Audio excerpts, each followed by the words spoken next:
नमस्कार, स्वागत है आपका मेरे इस चैनल में जिसका नाम है लॉयर्स एंड जस्टिस।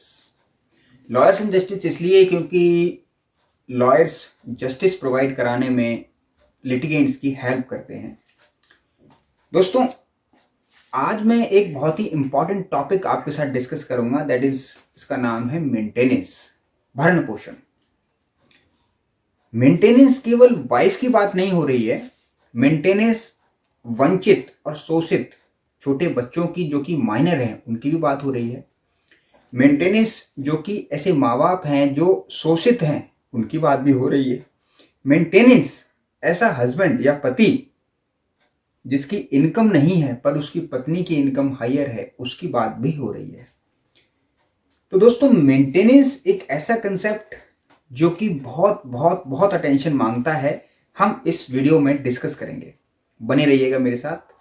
कमेंट करके जरूर बताइएगा दोस्तों कि एक्चुअल में मेंटेनेंस से आप समझते क्या हैं। क्या आपके साथ भी ऐसी कोई प्रॉब्लम है तो मैं उसका सलूशन आपको कमेंट बॉक्स में टेक्स्ट करके जरूर बताऊंगा, रिप्लाई कर दूंगा दोस्तों। नाउ थोड़ा सा डिस्कस करते हैं। मेंटेनेंस के बहुत सारे प्रोविजंस हैं। अब 5 मिनट की वीडियो या 10 मिनट की वीडियो में इसको बता पाना संभव नहीं है, इसलिए मैं एक सीरीज ला रहा हूं दोस्तों। आप इस सीरीज को जरूर देखिएगा, आपका मेंटेनेंस का कंसेप्ट क्लियर हो जाएगा। कौन एलिजिबल है मेंटेनेंस के लिए, कौन एलिजिबल नहीं है मेंटेनेंस के लिए, ये भी इसके अंदर मैं क्लियर कट बताऊंगा। तो चलिए शुरुआत करते हैं मेंटेनेंस।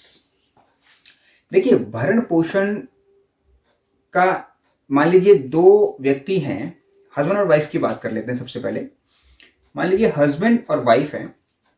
वाइफ नॉन वर्किंग है, यानी वो कोई काम नहीं करती है, उसके पास सोर्स ऑफ इनकम नहीं है, यानी उसके पास कोई और इनकम नहीं है, वो अपने पति की इनकम पर ही आश्रित है।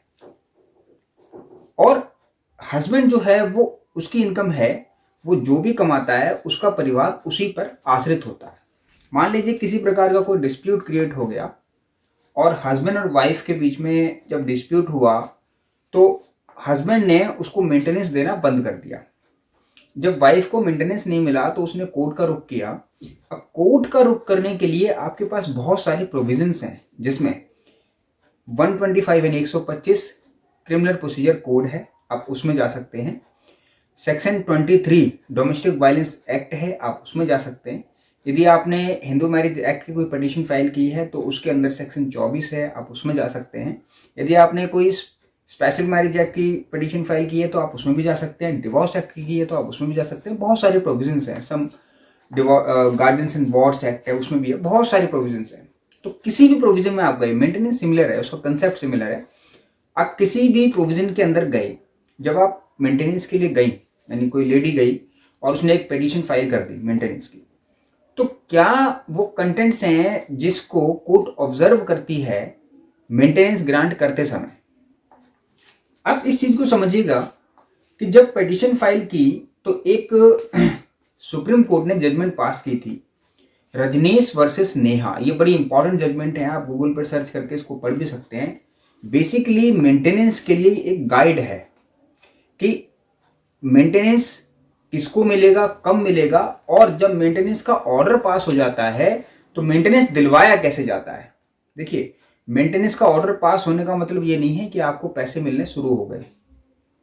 उसके लिए भी एक पिटीशन फाइल करनी पड़ती है जिसको एग्जीक्यूशन बोला जाता है। तो जब हम ये चीज करते हैं तो रजनीश वर्सेस नेहा में सुप्रीम कोर्ट ने बहुत क्लैरिफाई किया कि किन कंडीशंस में क्या क्या करना है। उसमें एक फॉर्मेट उसने तैयार करके दिया हमें, जिसका नाम है इनकम एंड एक्सपेंडिचर एफिडेविट्स।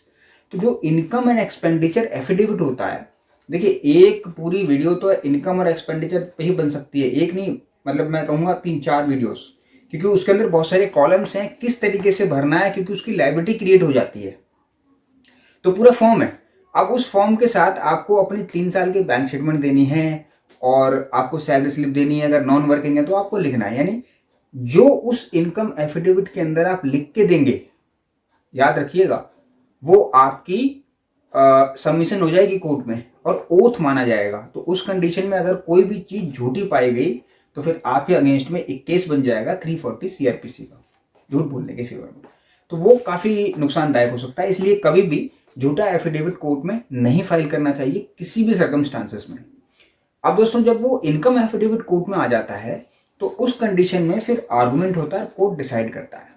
तो जो मेन इंपॉर्टेंट पॉइंट्स हैं हम डिटेल में डिस्कस करेंगे, बाद में मैं डिफरेंशिएट भी करूंगा। मेंटेनेंस के अंदर जो मेन इंपॉर्टेंट पॉइंट है वो है डेस्टिट्यूशन, डेस्टिट्यूट, यानी कि पत्नी को इतनी मेंटेनेंस जरूर दिलाई जाए कि वो डेस्टिट्यूट में रहे, यानी उसकी जो कंडीशन है, उसकी जो स्थिति है वो इस तरीके की ना हो जाए कि वो बहुत ही प्रॉब्लम में आ जाए और उसका पति जो है ऐशो आराम की जिंदगी बिता रहा हो। अब लेकिन on the same time court को ये भी ऑब्जर्व करना होता है कि पत्नी को तो दिला दिया, लेकिन ऐसा ना हो कि हस्बैंड के लिए वो पनिशमेंट बन जाए। यानी मान लीजिए किसी व्यक्ति की इनकम 15,000 रुपये है किसी हस्बैंड की, और उसकी वाइफ को आप 10,000 मेंटेनेंस पर मंथ कर दो, तो हस्बैंड के पास क्या बचा? 5,000 रुपये। तो अब ये उसके लिए पनिशमेंट हो गई, क्योंकि 5,000 में वो घर का खर्चा भी चलाएगा, अपना अलग तो रह ही रहे हैं, अपना तो चलाएगा ही, साथ में उस पर जो आश्रित होंगे, सपोज उसके माँ बाप अगर उस पर आश्रित हैं, कोई भाई बहन आश्रित हैं, तो उनके लिए भी उसके लिए रहना बड़ा मुश्किल हो जाएगा। फिर उसका आना जाना है, तो वो उसके लिए क्या हो गई? एक तरीके से पनिशमेंट हो गई। इसीलिए प्रोविजन ये किया गया कि जो भी हस्बैंड की इनकम होती है, वाइफ को उसमें से 33% या फिर 1/3, 1/3, 1/3 मेंटेनेंस की वाइफ हकदार होती है और 1/3 मेंटेनेंस ही उसको दिलाया जाता है।